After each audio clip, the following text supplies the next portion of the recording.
Nakilala lang natin ang husto si Lucas Matthysse ng makalaban at pasukuin siya ng ating pambansang kamao.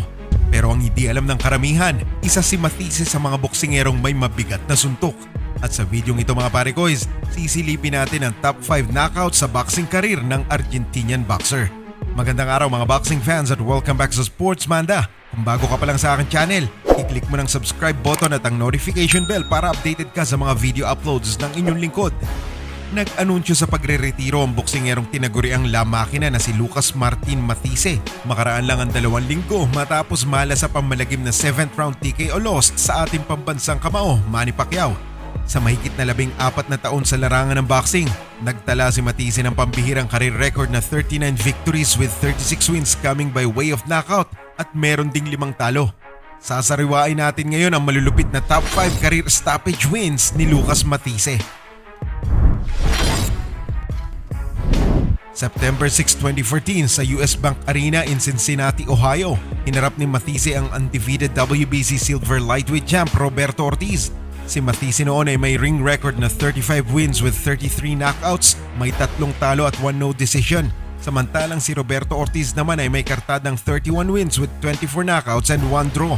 Panoorin natin kung paano mabilis na niligpit ni Matthysse ang walang katalo-talong si Ortiz. Importante protegerse durante la pelea todo el tiempo. Buena suerte, desencuentro. We are scheduled for 12 rounds. It's Lucas Matthysse. Mexico, Argentina is 18-2. That's shocking. It is. Maso Ortiz's At all. Plus, Al, the ring being so small, it's going to kind of force a firefighter. and a rather getting to know you round as they exchange punches there. Matthysse going to the body, anticipated. Ortiz and Matthysse headed to round number 2. As round 2 is underway. This test of his career, Ortiz employed a sports psychologist. Right uppercut followed by a straight right on the inside as they exchange a close quarter. Matthysse really controlling this round by pushing it go hard. Just as we said, a good body shot. Yes! What? Wow. But, listen, you don't want to cut it close. A body shot is hard to recover from. Man. He is the winner by way of knockout, Lucas Martin La Maquina Matthysse. Isa sa mga malupit na career highlight win ni Lucas Matthysse ay ng kanyang tapatan, ang nooy unified super lightweight champ Lamont Peterson. Ang mainit na duelo ay naganap noong May 18, 2013 sa Boardwalk Hall in Atlantic City, New Jersey. Hindi nakataya ang IBF at WBA super lightweight belt ni Peterson dahil nauwi sa welterweight catchweight na 141 pounds ang laban. Si Lucas Martin Matthysse noon ay may numerong 33 wins with 31 knockouts, 2 losses and 1 no decision. Samantalang si Peterson naman ay may boxing record na 31 wins, 1 loss, 1 draw and with 16 wins coming by way of knockout. Ito ang makulay na knockout highlights ng laban. Ready to go? Yep. Touch up. Toca la mano. Toca la mano. Gracias dos. Gracias dos. With a potential super fight against Danny Garcia at stake.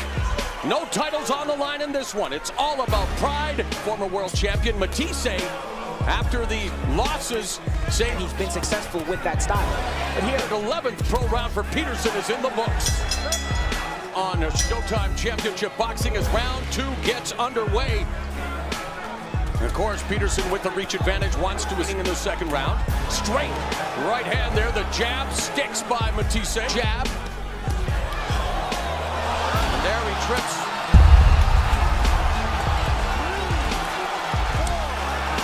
So a left hook locks Peterson for the 4th time in his career.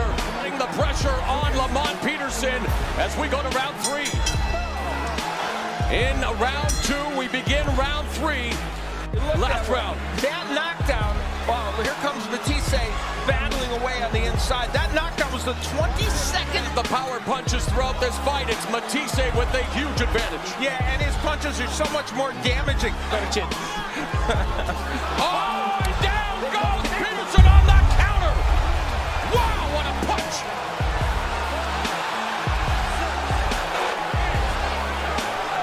Matthysse detonated that left hook, and for the 2nd time of the round, 3rd time in the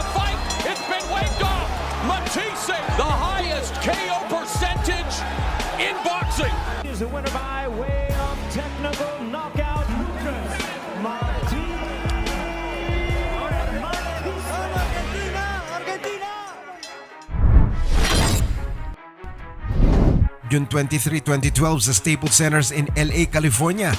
Pinag-agawan ni na Lucas Matthysse at Humberto Soto ang bakanteng WBC Continental America Super Lightweight title. Ranked number 4 Super Lightweight contender noon sa WBC si Matthysse, samantalang number 2 naman itong si Soto. At kung hihimayin natin ang numero ng dalawa, ang yamadong si Humberto Soto ay may veteranong ring record na 59 wins with 34 knockouts, 7 losses, 2 draws at 1 no decision. Si Matthysse naman ay may 30 wins with 28 knockouts, 2 talo at 1 no decision. Panoorin natin ang fight highlights kung saan binura ni Matthysse ng suntok ang kalamangan ni Humberto Soto. Dense la mano. Buena suerte a los dos, eh? And draw from Staples Center. And round 1 scheduled for 10. Will be a war. I will not allow the 32 with 1 no decision. 30-2 with 1 no decision. So it's what he wanted, but there's that nice hook by Matthysse.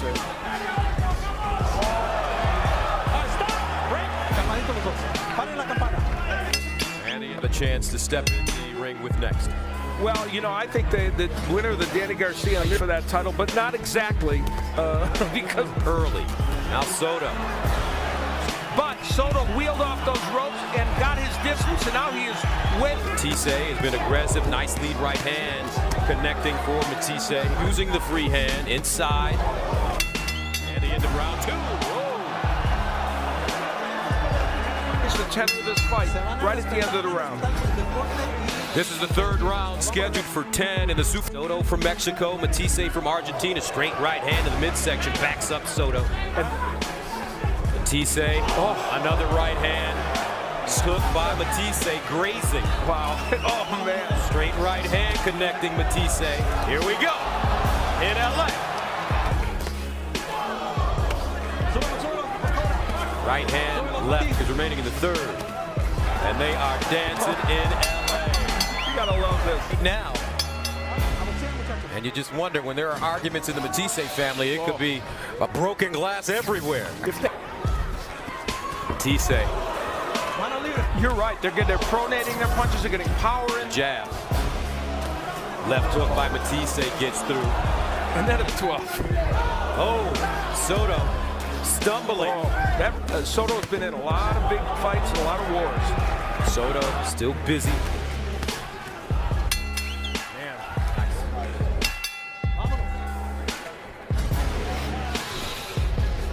They're joining us. What do you think thus far? Left, and you made the point. Look, there he goes with those good combinations. But Left hook. oh my! Matthysse again, heavy punching. Looping right hand, another left hook, another right hand, and Soto is hurt, and he goes down with the right hand. Can he get up? Wow! Matthysse. Humberto Soto barely gets up to get out. Let's stop the fight. Let's stop the fight. We're gonna stop the fight. And they stop it. He is the winner by way of knockout, Lucas Matthysse.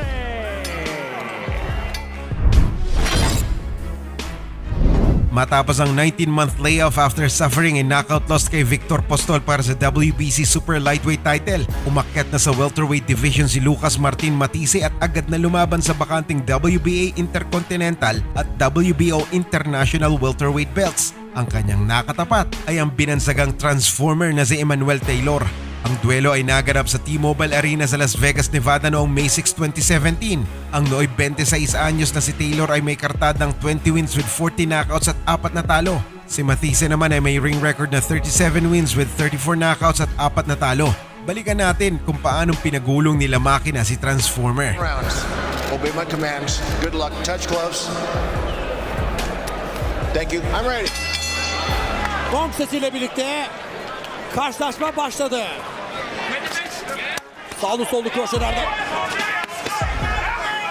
Sağ direkt sağ şimdi sallar gibi oldu. Üzerine gidecek bir tekrar. Round'un son anlarında hemen Taylor fena. İkinci round başlıyor. Bulmamıştı. Ve şimdi sol Aparkat geliyor. Sağ direk şimdi. Bizi görüyorum. Bayağı bir. Sizler atak yapmaya devam. Dakikadan itibaren üstün durumda. Ve bir sağ direk. Bu üstünlüğe son veriyor. Arjantinli Lucas Matthysse. Bir sağ koşu daha. Kroşesini. Bir sol koşu daha.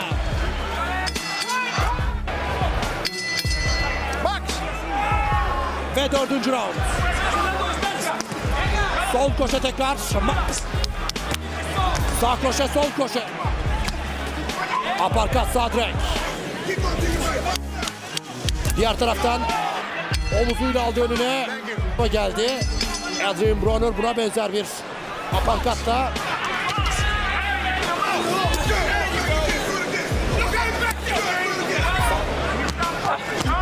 Karşılıklı çok gündemde tutuyor.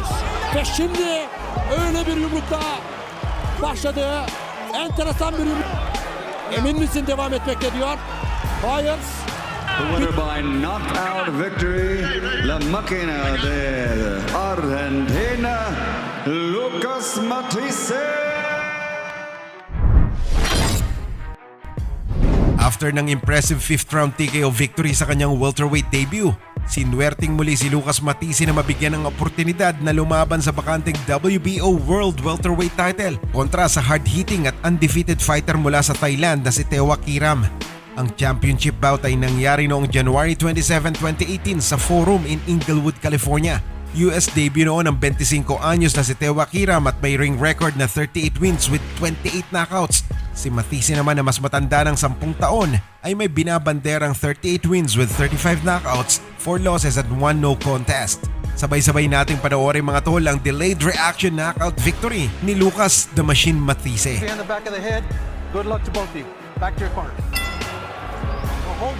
Here are some dreadful numbers. Total punches through round 8. They wouldn't know it to see this, although there's a left hand that lands, and down goes Giron. Lucas Matthysse hurt Giron with a left hook. Let's see if he can finish him now and fire back rather than running or holding. And now Matthysse gets him with the right hand. That was not a film right here. Parekoiz has stopped the fight. That was offensive. And now this is over. He is the winner by way of knockout, Lucas Matthysse. Bueno, ito lamang po ang hatid ng Sports Manda sa inyo. Maraming salamat at God bless.